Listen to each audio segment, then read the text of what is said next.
Bienvenidos, soy el pastor misionero José Maidana, predicando desde la Iglesia Bíblica de Asunción, República del Paraguay, y continuamos a través del estudio bíblico sobre la Iglesia, y hoy queremos finalizar con la segunda ordenanza de la Iglesia, que es la Cena del Señor. Pero antes de comenzar este estudio, vamos a pedir a nuestro Padre Celestial su bendición. Oremos. Padre, te damos tantas gracias una vez más por abrir tu preciosa palabra y estamos expectantes de todo lo que tú has de estar enseñándonos a través de las verdades que encontramos en ella. Gracias, Señor, porque aún tú puedes tomar a personas como nosotros, débiles, insuficientes en nuestras fuerzas, pero sabemos que en ti somos más que vencedores. Gracias, Señor, porque tú usas tu palabra para edificarnos, para llevarnos a la fe, para poder crecer y así tú lograr, Señor, lo que tú deseas, llevarnos a la imagen de tu Hijo Jesucristo. Señor, permite que a través de tu palabra, una vez más, tú puedas estar tratando con aquellos que no te conocen y que ellos vengan a la fe, ellos puedan conocer al Salvador de sus almas en este día. Padre, te damos gracias por tu bendición, pues te lo pedimos por los méritos del Señor Jesucristo. Amén. Muy bien, una ordenanza es algo que el Señor Jesucristo quiere que se practique regularmente en su iglesia. Y hay dos ordenanzas que tenemos muy claramente aquí en las Escrituras y que pertenecen a la iglesia del Señor. Una de ellas es el bautismo. Y la otra es la que hemos de estar estudiando en este sermón, la Cena del Señor. Ninguna de estas dos ordenanzas son instituciones humanas, de creación humana. Ninguna tuvieron su origen allá con el grupo apostólico después de la ascensión del Señor Jesucristo, sino que cada una de ellas nos viene directamente del Señor. Cada una de ellas fue observada por el Señor Jesucristo y por Él ordenadas. Hay tres cosas que nos hace llamar a algo una ordenanza. Y primero, que fue ordenado por el Señor Jesucristo mismo en los Evangelios. Segundo, que fue practicado por los apóstoles y otros creyentes en el libro de los Hechos. Y tercero, que fue enseñado en las epístolas.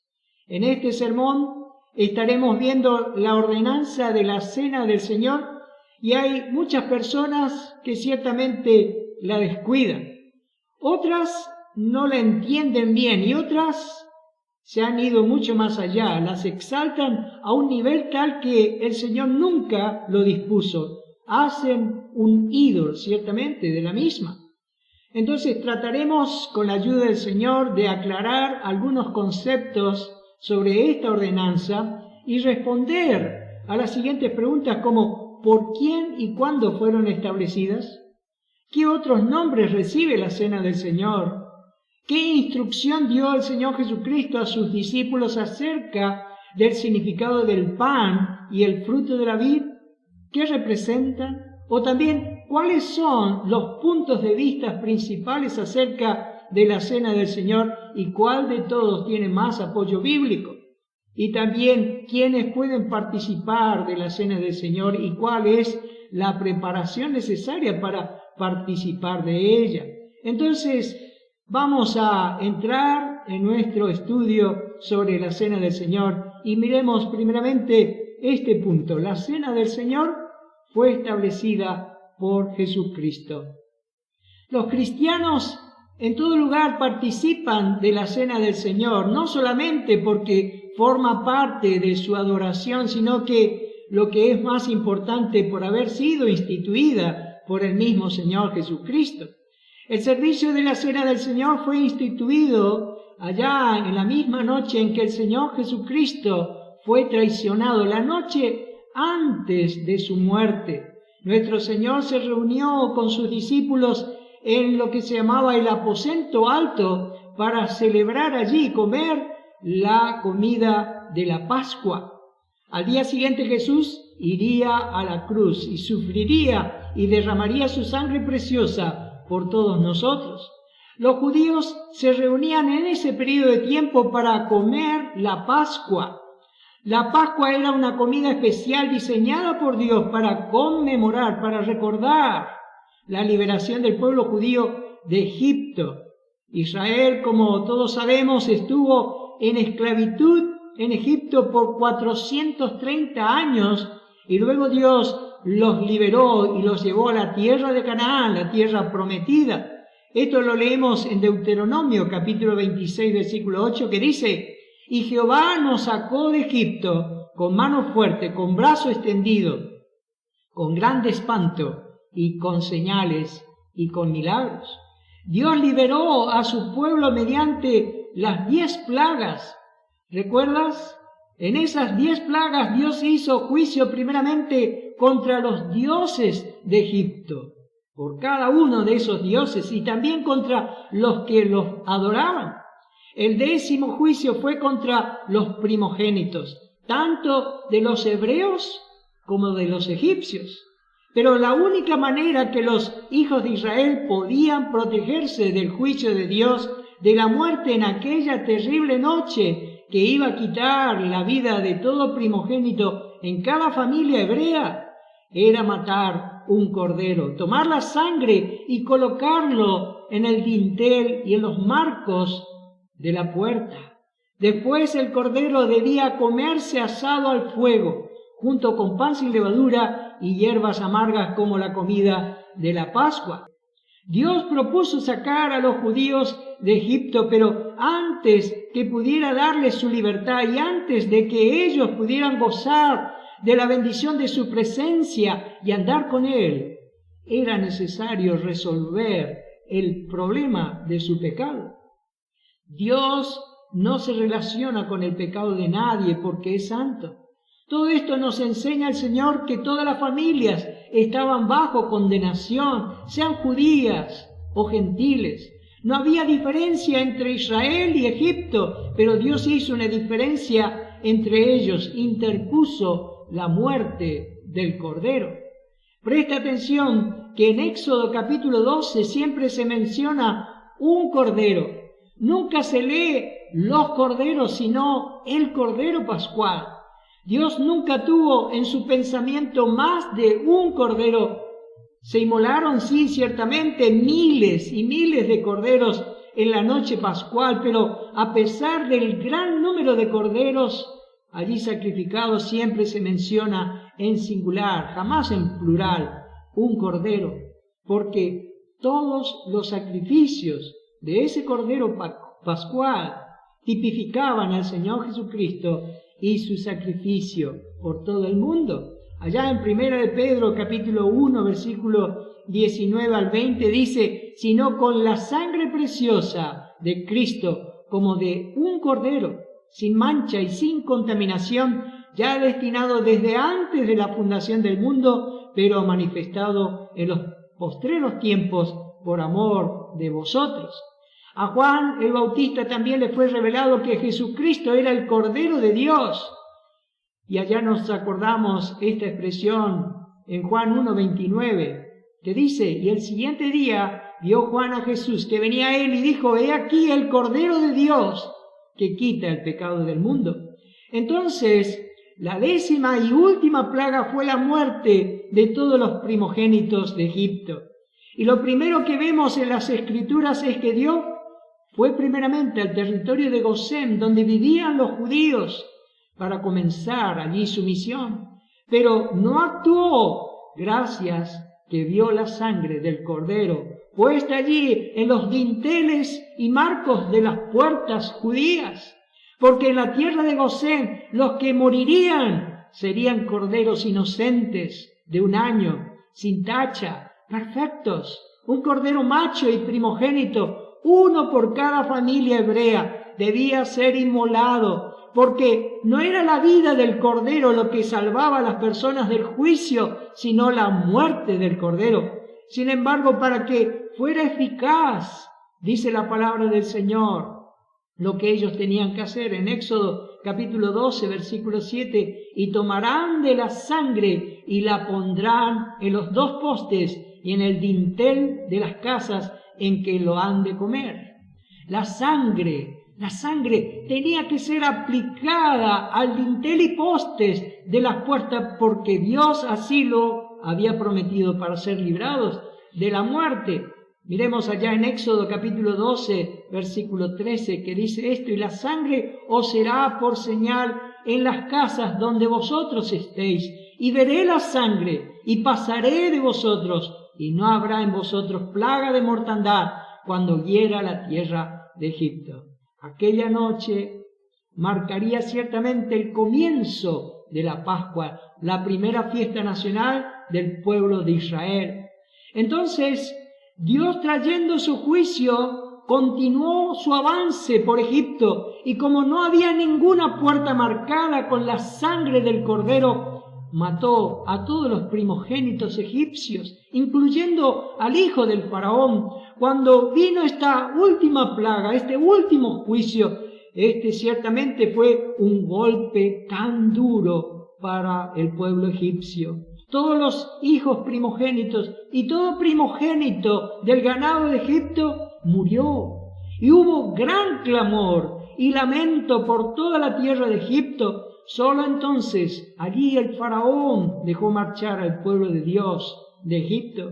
En Éxodo capítulo 13, versículo 3 dice: y Moisés dijo al pueblo: tened memoria de este día en el cual habéis salido de Egipto, de la casa de servidumbre, pues Jehová os ha sacado de aquí con mano fuerte, por tanto no comeréis leudado.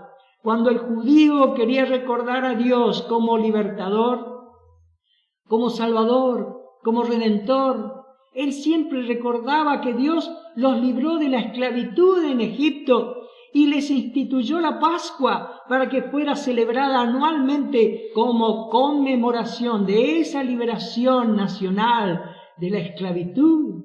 Y todavía Israel lo está recordando en la actualidad, en la Pascua judía, como el punto de contacto con un Dios salvador que lo libró de esa esclavitud que pasaron por años y por años, lo cual es también lamentable y doloroso porque los judíos pasan por alto al ir hacia atrás el sacrificio de Cristo en la cruz por los pecados de ellos y de todo el mundo, lo cual no lo reconocen, lo rechazan. Por eso, en esta misma noche, antes de la muerte de Jesús en la cruz, mientras que los discípulos estaban comiendo la cena de la Pascua en el contexto de esa fiesta antigua, recordando la redención de Dios de Israel de la esclavitud de Egipto, allí el Señor instituyó algo nuevo, la cena del Señor.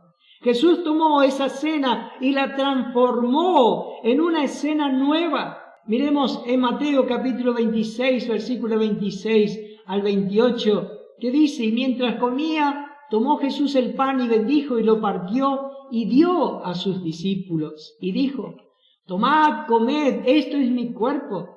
Y tomando la copa y habiendo dado gracias, les dio diciendo: bebed de ella todos, porque esto es mi sangre del nuevo pacto que por muchos es derramada para remisión de los pecados.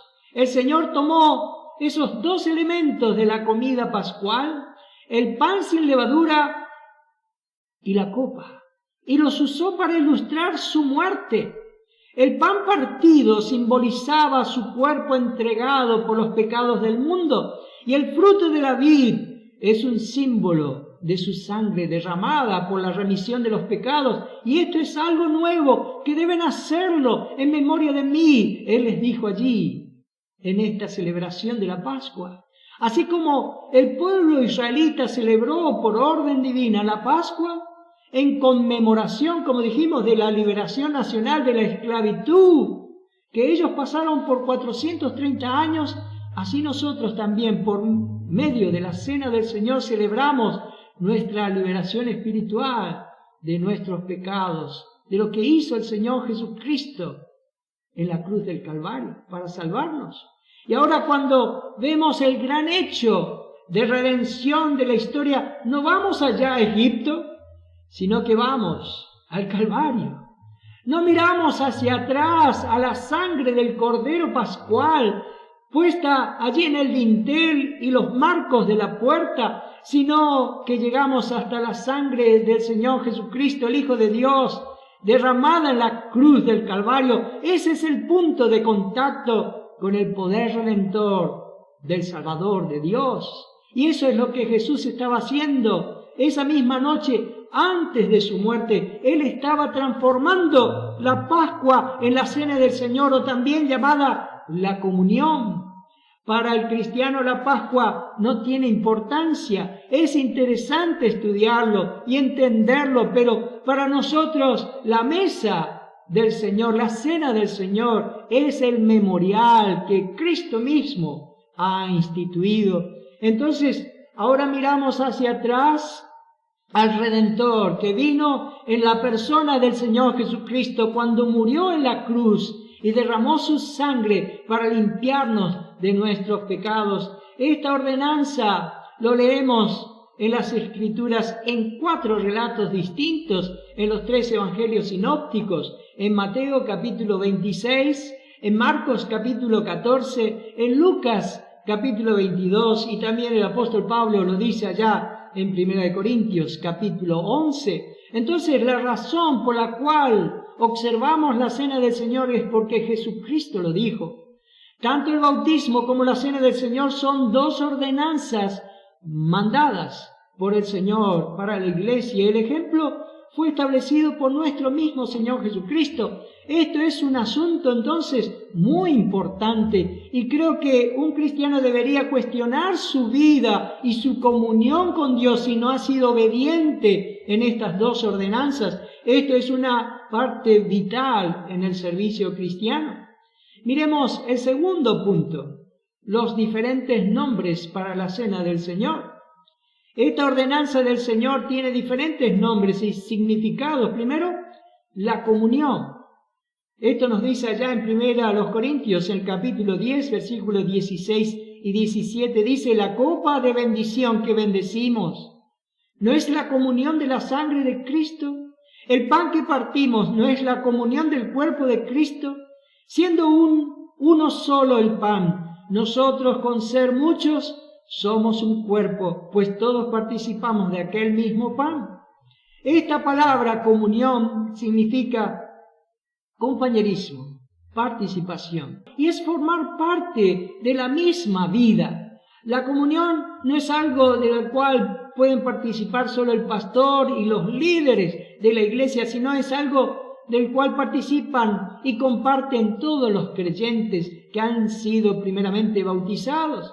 Es nuestro privilegio disfrutar del compañerismo con nuestro Señor Jesucristo y los unos con los otros. En 1 Corintios capítulo 1, versículo 9 dice: fiel es Dios, por el cual fuisteis llamados a la comunión con su Hijo Jesucristo, nuestro Señor. Pero también es mencionada la mesa del Señor. Este nombre se encuentra en 1 Corintios capítulo 10, versículo 21, que dice: no podéis beber la copa del Señor y la copa de los demonios. No podéis participar de la mesa del Señor y de la mesa de los demonios. Fue alrededor de una mesa que el Señor Jesús instituyó esta ordenanza. Fue en una mesa que el Señor partió el pan y pasó la copa. Una mesa nos habla de compañerismo, de amistad, de confraternidad. Y allá en Apocalipsis capítulo 3, versículo 20 nos dice: he aquí, yo estoy a la puerta y llamo. Si alguno oye mi voz y abre la puerta, entraré a él y cenaré con él y él conmigo. Los que se sientan a la mesa participan del mismo alimento. Todos los creyentes participamos del mismo Salvador y compartimos su misma vida. Todos los creyentes confiamos en su sangre derramada. También esta ordenanza es llamada, como sabemos, la Cena del Señor. Y allá en 1 Corintios, en el capítulo 11, versículo 20, dice: cuando pues os reunís vosotros, esto no es comer la Cena del Señor. La noche antes de ser crucificado, Jesús compartió una cena con sus discípulos, Después de esta cena Jesús instituyó el pan y la copa. En Lucas 22:20 dice, de igual manera después que hubo cenado, tomó la copa diciendo, esta copa es el nuevo pacto en mi sangre que por vosotros se derrama. Y también es mencionada el partimiento del pan. Esto es lo que hizo Jesús y es lo que continuaron haciendo los seguidores del Señor Jesucristo. Y lo vemos allá en el comienzo de la iglesia. En Hechos capítulo 2, 42 dice, y perseveraban en la doctrina de los apóstoles, en la comunión unos con otros, en el partimiento del pan y en las oraciones. Muy bien, vayamos a nuestro tercer punto. ¿Qué representa la cena del Señor? Aquí vamos a ver 4 puntos de vista diferentes. Tal como el bautismo, la cena del Señor representa un cuadro muy importante. La historia cristiana revela las distintas interpretaciones que se han dado acerca del significado de la cena del Señor y que lamentablemente ha llevado a errores en cuanto a esta ordenanza. La controversia gira alrededor de la manera en que Cristo está presente en los elementos del pan y del vino. Primero, vamos a mirar esta interpretación, la transustanciación. La Iglesia Católica Romana cree en la transustanciación, es decir, el cambio de la sustancia. La Iglesia Católica declara que por la consagración del sacerdote católico durante la celebración de la misa, dice que el pan y el vino se convierten literalmente en el cuerpo y en la sangre del Señor Jesucristo, en lo que ellos llaman la Eucaristía.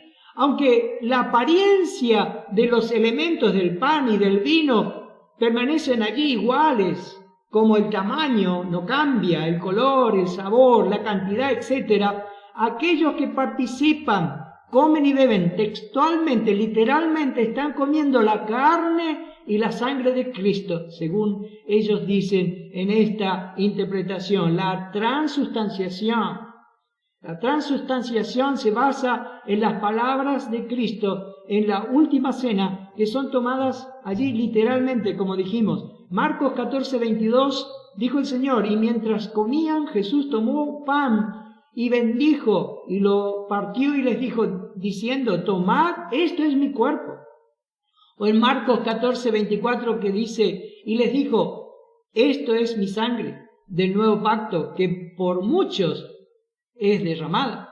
Ellos dicen que debido a que el cuerpo de Cristo es ofrecido, entonces la participación es considerada como un medio de asegurar el favor de Dios. Pero vemos que esta enseñanza es totalmente contraria a la palabra de Dios, porque cada vez que se celebra, como ellos lo llaman, el sacrificio de la misa, ellos están diciendo que el sacrificio de Cristo se está realizando nuevamente allí en cada misa. Pero la palabra de Dios dice otra cosa. En Hebreos 10:12 dice, pero Cristo, habiendo ofrecido una vez para siempre un solo sacrificio por los pecados, se ha sentado a la diestra de Dios. O en Hebreos 10:14 dice, porque con una sola ofrenda hizo perfectos para siempre a los santificados. Cristo, como dice aquí la palabra del Señor, se sacrificó una sola vez. No como ellos creen que en cada servicio de la misa Cristo se vuelve a sacrificar. Esto no dice las Escrituras. Otra interpretación es la consustanciación. Esto lo creen los luteranos.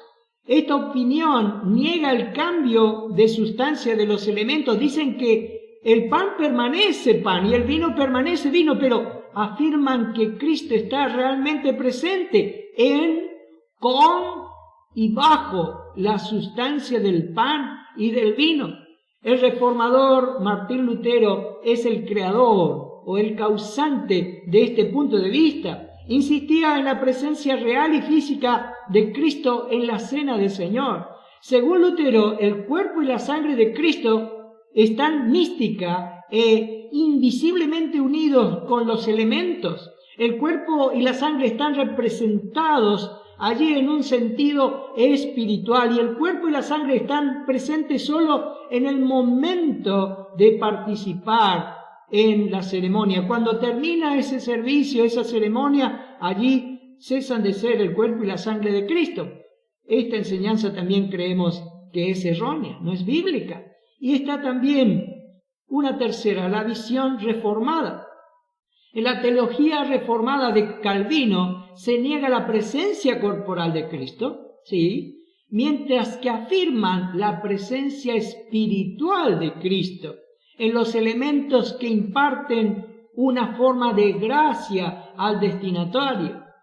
Allí la Confesión de Westminster en 1647 dice: el cuerpo y la sangre de Cristo no están ni carnal ni corporal dentro, con o bajo el pan y el vino. Sin embargo, están real pero espiritualmente presentes en aquella ordenanza para la fe de los creyentes, tanto como los elementos mismos lo están para sus sentidos corporales. Dicen que Cristo está realmente presente en los elementos de manera tal que una influencia divina especial fluye de ellos. Y también sostienen que la cena del Señor es un medio de gracia. Pero miremos el último significado, y creemos que este es el exacto, el significado simbólico. Ninguna de estas tres conclusiones que vimos se justifica por las palabras del Señor Jesucristo. Es evidente que el Señor estaba hablando un lenguaje figurativo, un lenguaje simbólico, y así lo entendieron sus discípulos. En Lucas 22:19 dice: y tomó el pan y dio gracias y lo partió y les dio diciendo: esto es mi cuerpo que por vosotros es dado, haced esto en memoria de mí. Él estaba delante de ellos y su cuerpo estaba entero cuando les ofreció el pan.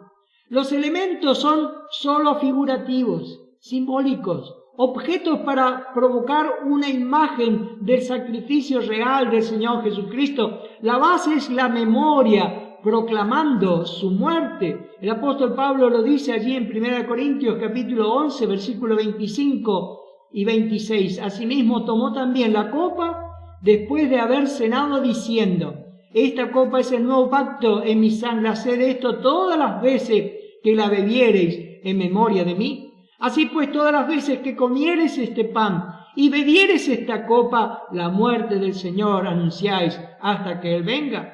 Participar de la cena del Señor simboliza la comunión del creyente con Cristo.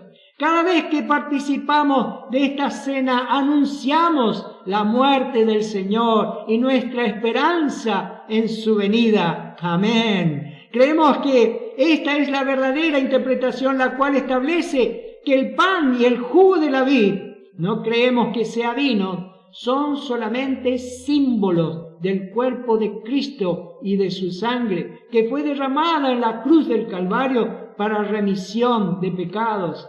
Dijo el Señor: haced esto en memoria de mí, en memoria de mí. Observamos la cena del Señor en memoria del Señor Jesucristo. Los elementos del pan y el jugo de la vid son símbolos del cuerpo partido y de la sangre derramada por el Señor Jesucristo. Por lo tanto, cuando el Señor Jesucristo dijo: tomad, esto es mi cuerpo y esto es mi sangre del nuevo pacto, como dice allí Marcos capítulo 14, versículos 22 y 24, Él estaba hablando simbólicamente y no literalmente. Los discípulos ya estaban acostumbrados al oír tal lenguaje del Señor y recordaban sus dichos, como dice allí en Mateo capítulo 13, versículo 38, el campo es el mundo, la buena semilla son los hijos del reino y la cizaña son los hijos del malo.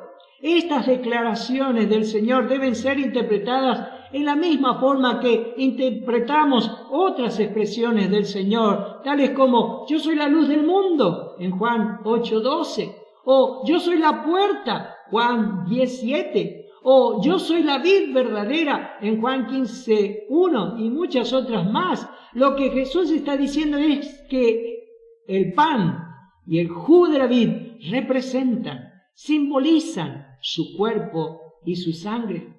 Entonces, la cena del Señor creemos que es un momento para recordar o conmemorativo. La claridad que la Biblia nos da y que nos enseña es que la cena del Señor fue instituida como recordatorio, como conmemorativo de la muerte del Señor Jesucristo.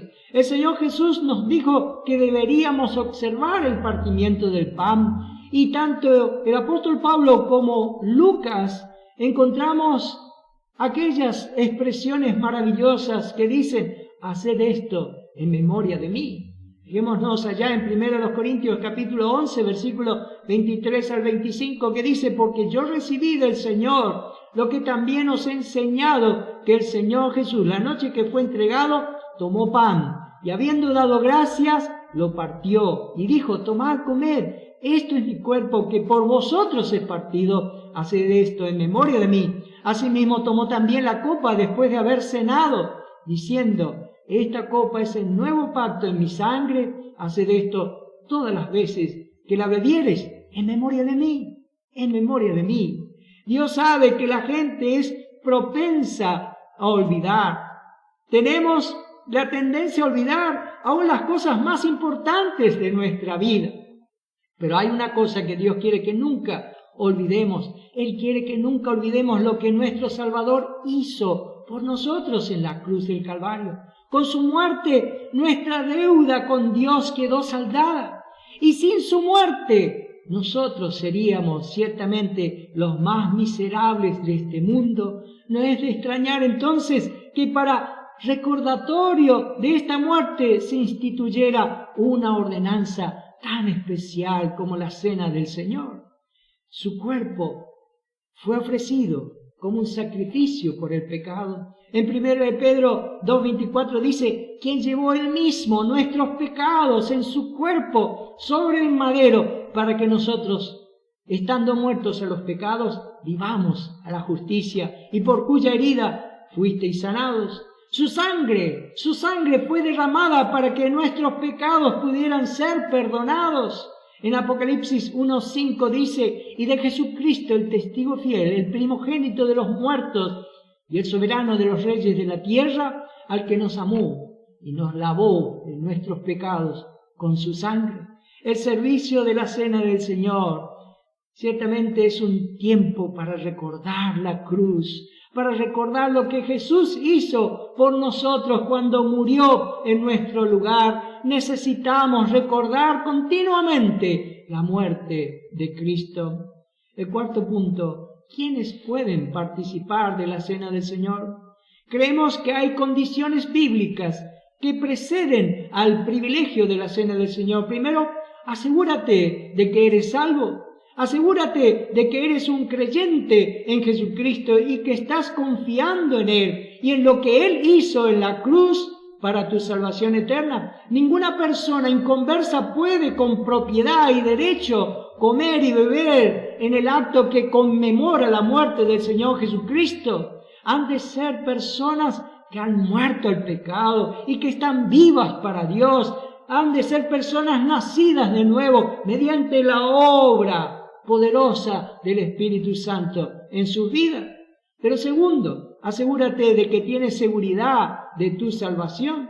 Muchos pueden pensar que son salvos, o tal vez sentirse salvos, o que alguna vez esperan ser salvos, pero Dios en su palabra quiere que nosotros estemos seguros. Si realmente hemos creído en el Señor Jesucristo, debemos estar seguros que ya tenemos vida eterna. En 1 Juan 5:13 nos dice así el apóstol: estas cosas os he escrito a vosotros que creéis en el nombre del Hijo de Dios, para que sepáis que tenéis vida eterna, y para que creáis en el nombre del Hijo de Dios. Otra condición bíblica que precede a la cena del Señor es que debe estar bautizado.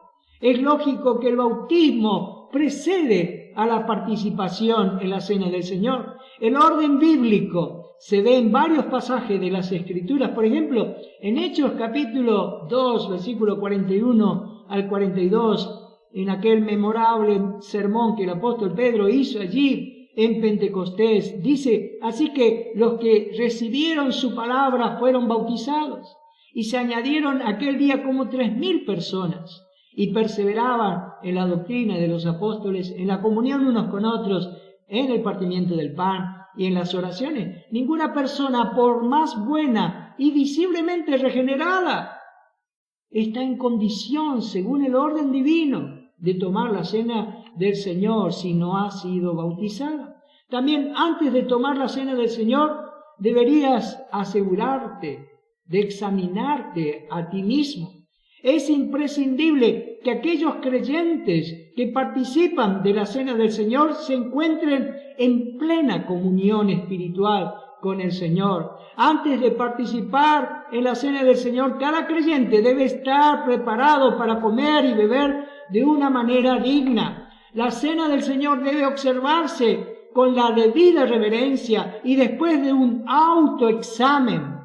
Al recordar la muerte de Cristo, sentimos la necesidad de escudriñar nuestro corazón y vida y confesar ya sea todo egoísmo, avaricia, amargura, impureza o cualquier otro pecado que hayamos cometido. Solo así podemos tener comunión con el Señor al participar en la cena de comunión. El que participa de la cena del Señor de una manera descuidada o indigna acarrea condenación, como dice la palabra del Señor en 1 Corintios capítulo 11, versículo 27 al 29, de manera que cualquiera que comiere este pan o bebiere esta copa del Señor indignamente será culpado del cuerpo y de la sangre del Señor. Por tanto, pruébese cada uno a sí mismo, y coma así del pan y beba de la copa, porque el que come y bebe indignamente sin discernir el cuerpo del Señor, juicio come y bebe para sí. El creyente debe tener presente la advertencia de la palabra del Señor y asegurarse de que al acercarse a la mesa del Señor no lo está haciendo indignamente. El creyente no debe participar de la mesa del Señor conviviendo con el pecado. El pecado y el Salvador no pueden juntarse. Un Dios santo no puede tener comunión con un creyente contaminado. Este creyente se está perdiendo ciertamente la bendición y el significado y el compañerismo del servicio de la cena del Señor, y Dios puede tener que castigarlo. Entonces, esto es grave. Y lo vemos allá en 1 Corintios capítulo 11, versículo 30 al 32, por lo cual hay muchos enfermos y debilitados entre vosotros, y muchos duermen. Sí, pues nos examinásemos a nosotros mismos, no seríamos juzgados, mas siendo juzgados somos castigados por el Señor, para que no seamos condenados con el mundo. Este pasaje es una referencia tan clara a la disciplina del Padre Celestial con sus hijos que no andan correctamente. Aunque sea la persona realmente regenerada, como dijimos, y aún bautizada, como es debido, pero vive en pecado y persiste en el pecado, es una vergüenza para la fe cristiana. Pierde todo el derecho de sentarse allí en la mesa del Señor. Tal proceder ciertamente constituiría un insulto al Señor Jesucristo y un desprecio al Evangelio. El mero hecho de que una persona viva continuamente en el pecado es de por sí una evidencia tan clara de que no ama al Señor Jesucristo y de que no experimenta ninguna gratitud hacia su redención. Mientras se viva en el pecado y se ame el pecado, no se puede participar de la cena del Señor. Y si está participando en esta condición, está añadiendo ciertamente pecado sobre pecado. Y si una persona ama su pecado y no quiere abandonarlo, que haga todo menos participar de la cena del Señor, porque la Biblia dice, pues el que come y bebe indignamente, juicio come y bebe para sí. Hemos de acercarnos a la mesa del Señor con vidas limpias. En 1 de Juan, capítulo 1, versículos 5 al 7, dice, este es el mensaje que hemos oído de Él y os anunciamos. Dios es luz y no hay ninguna tinieblas en Él. Si decimos que tenemos comunión con Él y andamos en tinieblas, mentimos y no practicamos la verdad. Pero si andamos en luz, como Él está en luz, tenemos comunión unos con otros y la sangre de Jesucristo, su Hijo, nos limpia de todo pecado. El tiempo de la Cena del Señor es un tiempo solemne. Es un tiempo para pensar en el Salvador y lo que Él ha hecho por nosotros. Es un tiempo de meditación y de mucha gratitud. El quinto y último punto, las 4 miradas de la Cena del Señor. Primero, una mirada hacia atrás. La Cena del Señor nos hace volver la mirada hacia la cruz para mirar y recordar lo que el Señor Jesús hizo por mí allí al ofrecerse su cuerpo y derramar su preciosa sangre por nuestros pecados. Nos recuerda el sufrimiento de Cristo cuando se dio a sí mismo por nosotros en la cruz del Calvario. En primera de Pedro, capítulo 1, versículos 18 y 19 dice: sabiendo que fuiste rescatados de vuestra vana manera de vivir, la cual recibiste de vuestros padres, no con cosas corruptibles como oro o plata, sino con la sangre preciosa de Cristo, como de un cordero sin mancha y sin contaminación. También la Cena del Señor nos hace ver una mirada hacia arriba.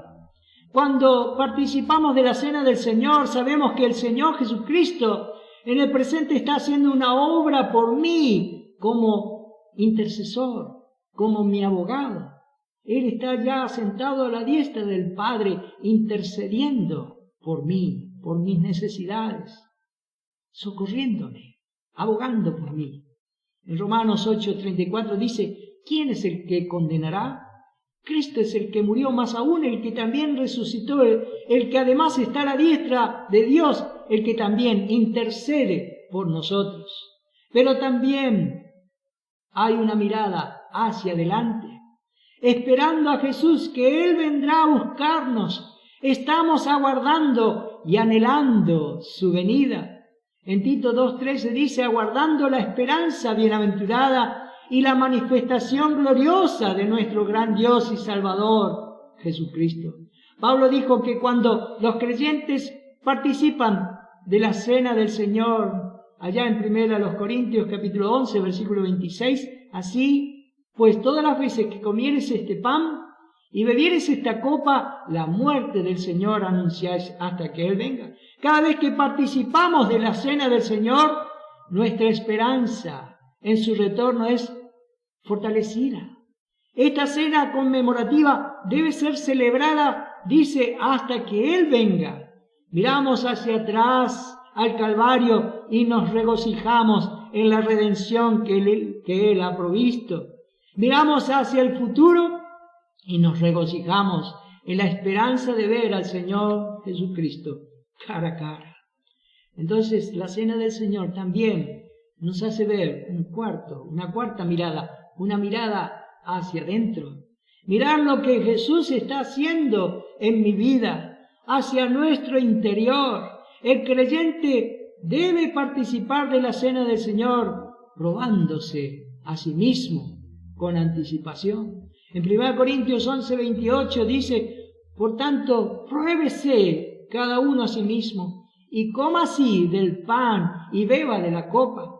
Esto significa que debo evaluarme a mí mismo, tengo que ponerme a prueba, tengo que examinarme a mí mismo y asegurarme de que mi corazón está recto para con Dios. Tengo que reconocer ciertamente que en mí no mora el bien, como dijo el apóstol Pablo allá en Romanos 7:18, pero también debo darme cuenta de que tengo un gran Salvador que me limpia de todo pecado. El creyente tiene que juzgarse, examinarse a sí mismo. En 1 Corintios 11:31 dice: si pues nos examinásemos a nosotros mismos, no seríamos juzgados.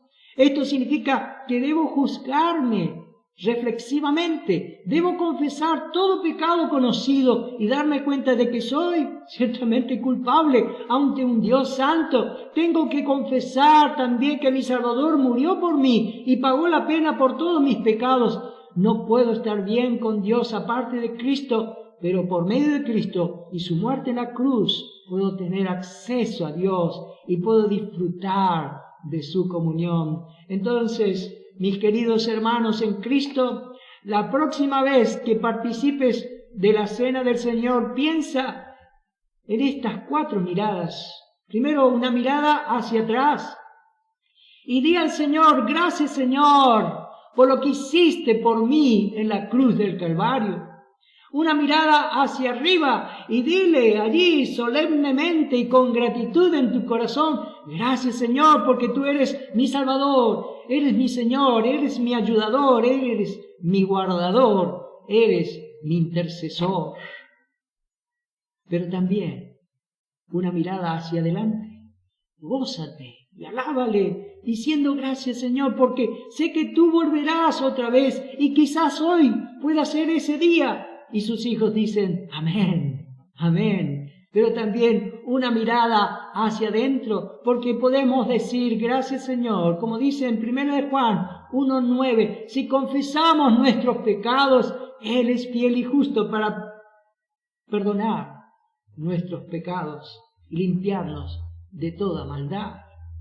Estimado amigo, no quiero finalizar sin antes decirte que si todavía no has hecho cuentas con el Señor Jesucristo, si nunca has confiado en Cristo como tu Salvador personal, si nunca has depositado tu alma en las manos seguras de nuestro Dios para salvarte, entiende que ciertamente estás en un grave problema. Este es el tema más importante de la vida, pues está determinado, como dice la palabra del Señor, un destino eterno en esta decisión. En Hebreos 9:27 dice: y de la manera que está establecido para los hombres que mueran una sola vez, y después de esto el juicio.